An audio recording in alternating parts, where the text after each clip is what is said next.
तो दोस्तों, जैसा कि आप जानते ही होंगे, पिछले कई दिनों से रूस और यूक्रेन के बीच में युद्ध चल रहा है, जिसमें रूस ने यूक्रेन पे हमला बोल दिया है। अब इसके रिस्पॉन्स में यूक्रेन का समर्थन करते हुए यूएस, यूनाइटेड स्टेट और नाटो समेत कई बड़े बड़े देशों ने रूस पर आर्थिक प्रतिबंध लगाना शुरू कर दिया है।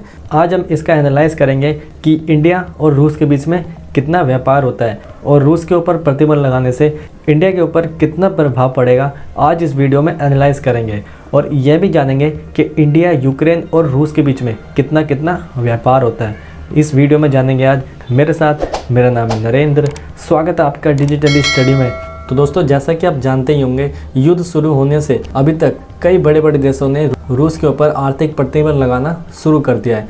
अगर हम पहले रूस और भारत की बात करें तो 2022 के वित्त वर्ष के शुरू के 9 महीनों में तकरीबन $2.5 बिलियन का इंडिया ने रूस को निर्यात किया था, एक्सपोर्ट किया था, और उसके अवज में $6.9 बिलियन के भारत ने रूस से आयात किया था, इंपोर्ट किया था। और एक आंकड़े के अनुसार भारत का रूस 25वां सबसे बड़ा व्यापारिक भागीदार है।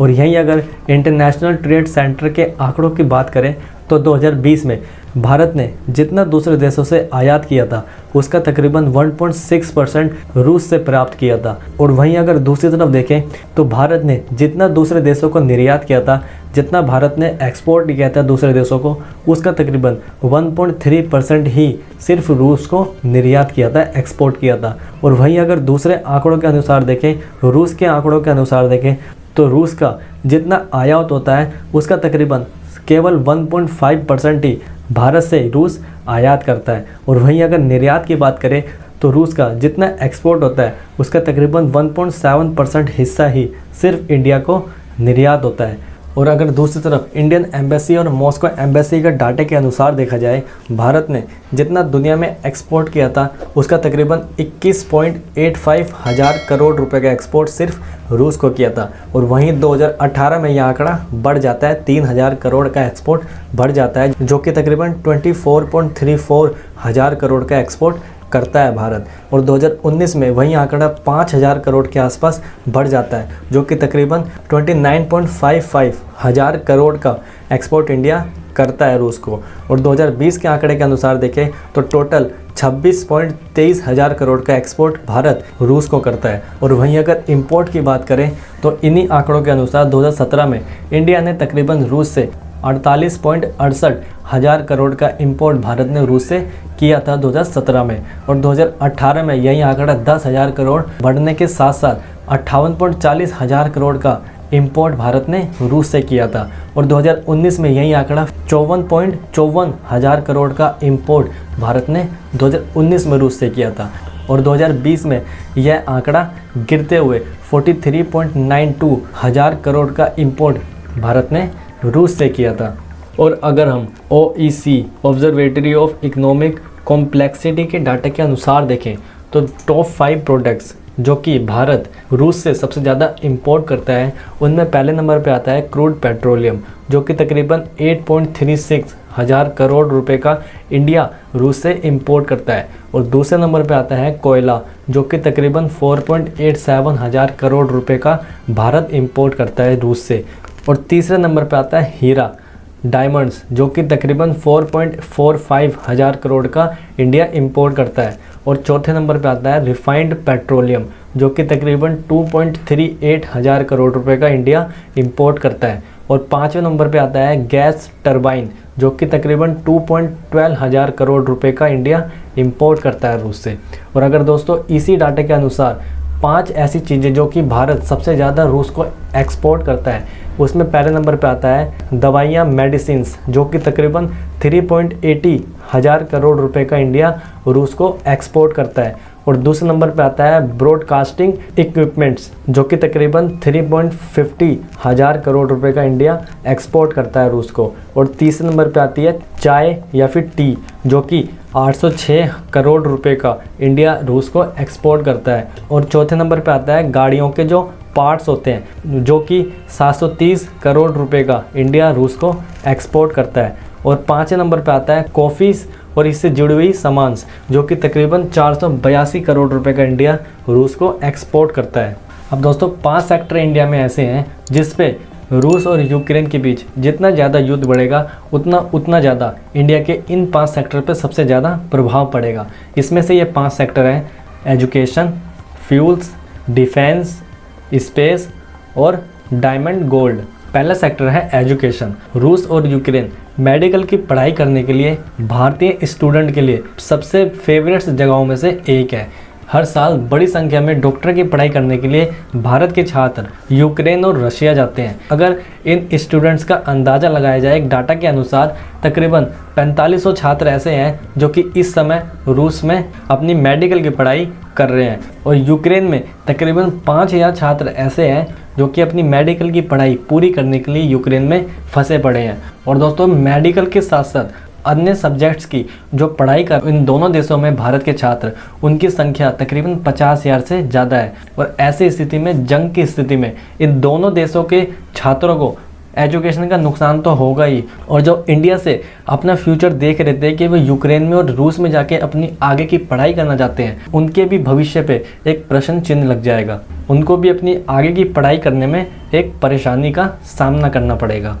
तो दूसरा क्षेत्र है ईंधन यानी फ्यूल। तो एक डाटा के अनुसार रूस से भारत सबसे ज़्यादा पेट्रोलियम प्रोडक्ट्स खरीदता है। कुल आयात में से तकरीबन 50% से ज़्यादा पेट्रोलियम का हिस्सा रूस से आता है इंडिया का। वित्त वर्ष 2020-2021 में भारत ने रूस से तकरीबन 5.5 अरब डॉलर मूल्य का आयात किया था, जिसमें से 3.7 अरब डॉलर के केवल पेट्रोलियम प्रोडक्ट्स आयात किए थे। और दोस्तों, वहीं भारत बिजली तैयार करने के लिए तकरीबन 4.87 हज़ार करोड़ रुपए का कोयला भी सालाना रूस से खरीदता है। और इस जंग की वजह से कोयले की आपूर्ति में एक विभाजित होने की संभावना है। और यही नहीं, इस लड़ाई के साथ साथ जो वैश्विक बाज़ार में, जो इंटरनेशनल मार्केट्स में तेल के दाम जो बढ़ेंगे, उससे भारत में जो पेट्रोलियम, डीजल और एलपीजी गैस की जो कीमतें हैं उसमें भी वृद्धि आएगी। भारत की कुल ईंधन की खपत में तकरीबन 6% प्राकृतिक गैस से आता है और इस 6% में से तकरीबन 56% का जो हिस्सा है वो रूस, कतर और नॉर्वे जैसे देशों से भारत आयात करता है। ऐसे में पेट्रोलियम के साथ ही प्राकृतिक गैसों की कीमतों में भी बढ़ने की आशंका जताई जा रही है। और तीसरा क्षेत्र है डिफेंस। तो दोस्तों, ये तो आप जानते ही होंगे कि रूस दुनिया का सबसे बड़ा हथियार बनाने वाला देश है। भारत हर साल कुल हथियार की खरीदारी का तकरीबन 49% यानी आधा जितना भारत दूसरे देशों से डिफेंस इंपोर्ट करता है, उसका तकरीबन 50% हिस्सा केवल रूस से आता है।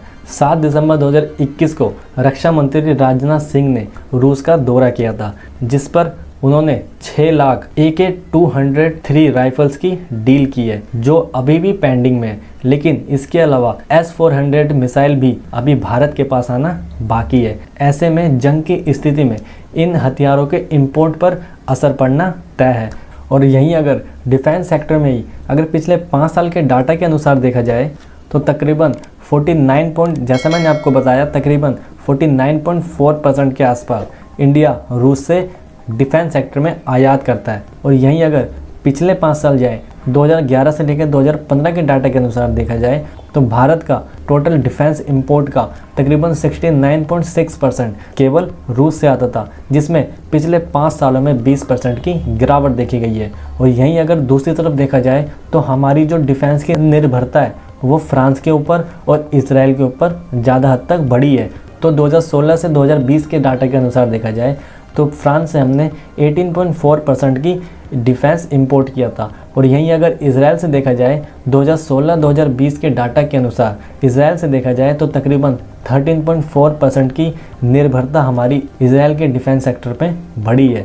वहीं अगर 2011-2015 के डाटा के अनुसार देखा जाए तो इंडिया जितना डिफेंस सेक्टर में इंपोर्ट करता था उसमें से फ्रांस का टोटल 1.5 हिस्सा ही इंडिया इंपोर्ट करता था, जिसमें कि तकरीबन 17% की पिछले 5 सालों में वृद्धि हुई है। और वहीं अगर इजराइल की बात की जाए तो 2011-2015 के अनुसार तकरीबन 4.9% हिस्सा ही डिफेंस सेक्टर का इंडिया इजराइल से इंपोर्ट करता था, जिसमें कि पिछले 5 सालों में तकरीबन 9% की वृद्धि हुई है।